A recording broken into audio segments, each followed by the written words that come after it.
ఓం శ్రీ మహాగణాధిపతయే నమః. ఓం శ్రీ గురుభ్యో నమః. ఓం నమశివాయ. అందరికీ నమస్కారం అండి. మనము పురాణాలు, సిద్ధగురువుల చరిత్రలు అన్నీ పారాయణ చేసుకుంటున్నాము కదా, కొన్ని తెలుసుకుంటున్నాము. అలాగే ఇప్పుడు మార్కండేయ పురాణం గురించి తెలుసుకుందామండి.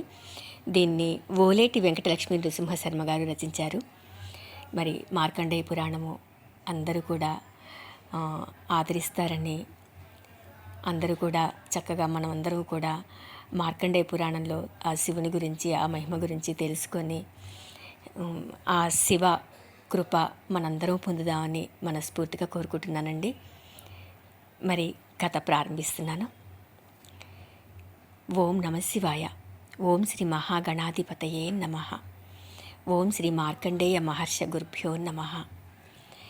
భారత యుద్ధానంతరమున అభిమన్యుపుత్రుడైన పరీక్షిత్ మహారాజుచే చతుస్సముద్ర ఆవృతమైన భరతఖండము ధర్మయుక్తంగా 64 సంవత్సరములు పరిపాలన చేసి ఒకానొక కారణంబున ప్రాయోపవేశుడై తన కుమారుడు జనమేజయునకు భరతవంశానుగతంగా ఆచారక్రమమున రాజ్యభారంబు ఇచ్చి జనమేజయుడు వంశానుక్రమముగా ధర్మపాలనమున రాజ్యమును పరిపాలన చేయుచు సర్పయాగాది యజ్ఞంబులను చేసి దేవతా పితృ రుణాలను తీర్చుచు ఒకానొక కారణంబున మహాఫలమును కోరి వ్యాస మహాముని శిష్యుడైన వైశంపాయన మహాముని వలన శ్రీ మహాభారతమును పంచమ వేదమనంబుడు భరతవంశ రాజుల చరిత్రను సమగ్రంగా విని మహాసంతోషమును పొంది మనసులో కొన్ని సంశయాలు కలగగా వైశంపాయన మహామునిని చూసి, ఓ మునిపుంగవా,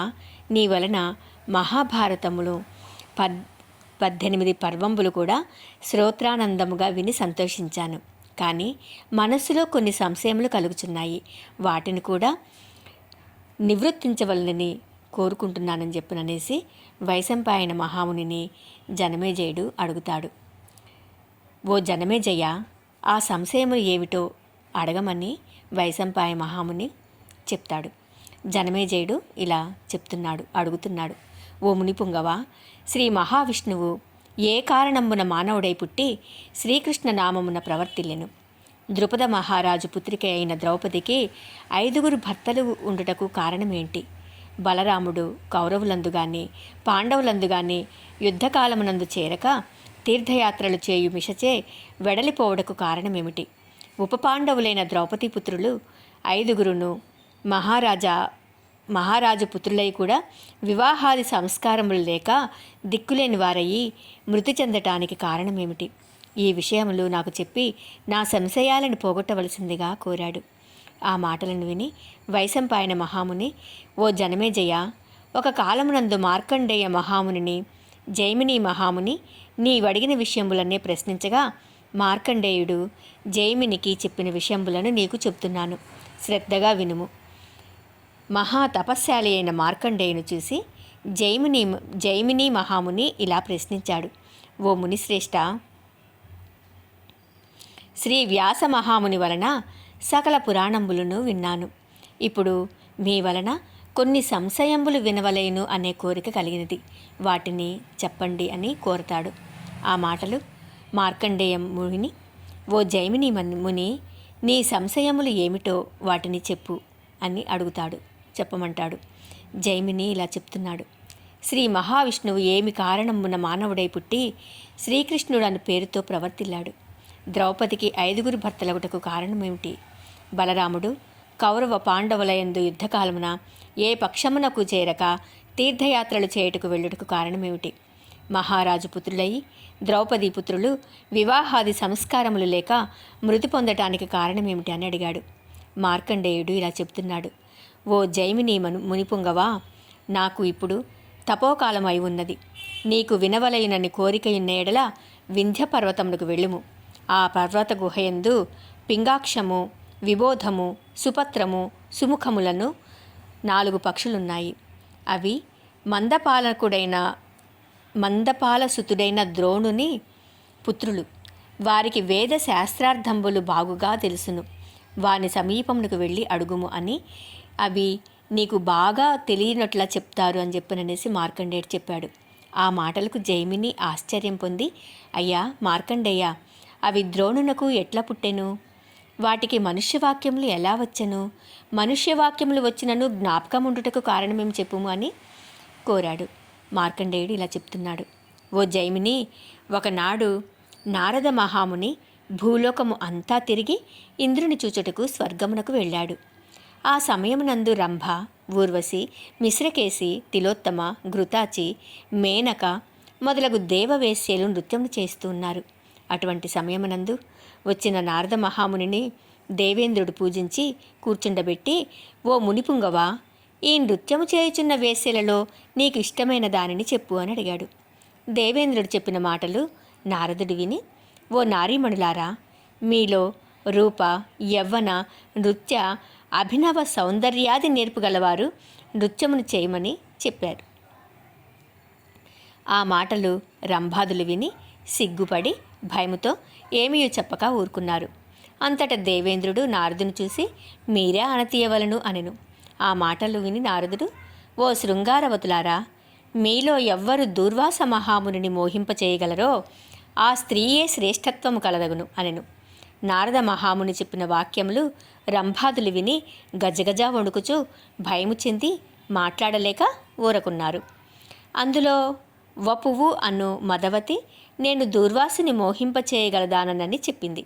ఆ మాటలను దేవేంద్రుడు విని, ఓ పంకజాక్షి, నీవు దూర్వాసుని తపంబునకు విఘ్నంబును కలగచేసి వచ్చినా నీకు కావలసిన ధనరాశులను ఒసంగుతాను అని చెప్పి తాంబూలాదులనిచ్చి పంపించాడు. అప్సరసేగు వపువు దేవేంద్రాదుల వద్ద అనుజ్ఞ తీసుకుని వసంతాది శృంగారములను, మలయాది మంద మారుతంబులను, హాస్యాది నవరసంబులను సహాయంబుగా తీసుకొని దూర్వాస మహామునిని తపంబు చేయుచున్న హిమాలయ పర్వతానికి వెళ్ళి ముని ఆశ్రమంబునకు క్రోసుడు దూరంలో శృంగారముగా అనే వనంబులో కూర్చొని సప్తస్వరంబులు మేళవంబు చేసి గానము చేస్తున్నది. ఆ గాన మాధుర్యానికి పక్షులు కానీ, మృగంబులు కానీ, సర్పరాజులు కానీ, వృక్షంబులు కానీ చలనంబు లేక చక్షుశ్రోత్రంబుకు గానామృతమును పానంబు చేస్తూ నిర్జీవ ప్రతిమ వల్లే ఉన్నాయి.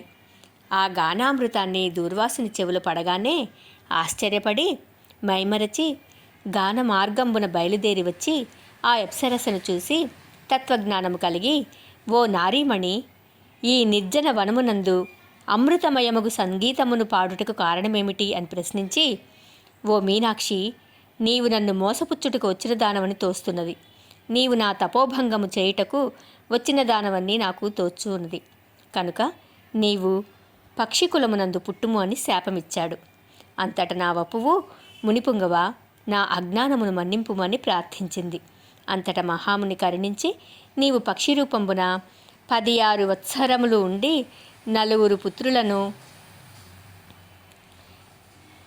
బడసి పిదప అర్జునుని బాణాగ్నిచే మృతి నొంది నీ నిజరూపమును పొంది స్వర్గ సుఖంబులను పొందెదవని చెప్పి తమ భూములకి వెళ్ళాడు. అంతటా వపువు గరుడిని వంశమందలి కంక పక్షి రూపమును దాల్చి మందపాలసుతుండగు ద్రోణుని పెండ్లియాడి 16 సంవత్సరములు సుఖంబులు అనుభవించి 16వ సంవత్సరమున గర్భంబు దాల్చి స్వేచ్ఛగా తిరుగుచు ఆ సమయమునందు జరుగుచున్న కురు పాండవ యుద్ధంబును చూచుటకు కోరిక కలిగి అంతరిక్షంబున తిరుగుచుండగా అర్జునుడు వేసే శరపరంపరలకు బాణంబులో ఒక బాణము ఆ కంకపక్షికి తగిలింది. ఆ పక్షి బాణం తగలగానే తన గర్భమునందు గల 4 పిండములను క్రింద విడిచి వీటిని భగవంతుడు రక్షించుగాక అని చెప్పి ప్రాణమును వదిలి అప్సరస స్త్రీ రూపమును పొంది స్వర్గమునకు పోయింది. అలా విడవబడిన అండములను నేలపై పడ్డాయి. ఆ గ్రుడ్లు నేలయందు పడగానే దైవబలము వలన మదగజము యొక్క మెడయందు వ్రేలాడుచుండు గంట అర్జునుని బాణంబున తెగి అండములపై పడి గర్భకుహరంబు వల్లే కప్పబడి రక్షింపబడుచుండెను. పిమ్మట కొంతకాలమునకు అవి పిల్లలే గర్భగోళము వలె రక్షింపబడుచున్న ఘంటావరణముందే కిచకిచలాడుచు తిరుగుచున్నాయి. యుద్ధవీరుల ప్రతాపవాక్యములను భటుల కోలాహలములను చెవులు బ్రద్దలగుట వల్ల చెవులు బ్రద్దలయ్యేటట్లు మ్రోగుచుండెడి రణభేరీ ధ్వనులను వినుచు బయటకు వచ్చుటకు అవకాశం లేక అందులోనే తిరుగుచున్నాయి. ఈ విధంగా చాలా కాలము అందులోనే ఉండగా ఒకనాడు శమీక మహాముని ఆ మార్గమునందు పోవుచుండగా ఆ పక్షి పిల్లల కిచకిచ ధ్వని విని ఆశ్చర్యం పొంది నెమ్మదిగా ఆ గంటను పైకి ఎత్తి వాటి క్రిందనున్న ఆ 4 పక్షి పిల్లలను తన ఆశ్రమానికి తీసుకుని వెళ్ళి పెంచుతున్నాడు. అంతటా ఆ పక్షి పిల్లలు తమను తండ్రి వల్లే కాపాడుచున్న మునిని చూసి నమస్కరించి, అయ్యా మునిపుంగవ, మమ్ము తండ్రి వల్లే కాపాడుచుంటివి. మేము చేయవలసిన కార్యము నీకు ఉన్న ఎడల ఆనతిమ్మని కోరాయి. ఆ మాటలకు శమీక మహాముని విని, ఓ పక్షులారా, మీరు మనుష్యవాక్యములతో మాట్లాడుచున్నారు. మీరు ఎవరు? మీకు మనుష్యవాక్యములు వచ్చుటకు గల కారణమేంటి? చెప్పవలసిందే అని కోరాడు. ఆ ముని మాటలు విని పక్షులు చెప్తున్నాయి, ఓ మునిపుంగవ, మా వృత్తాంతమును చెప్పుచున్నాము, వినుము అంటూ ఆ పక్షులు ఏం చెబుతున్నాయో రేపటి రోజున విందాము. ఓం నమః శివాయ.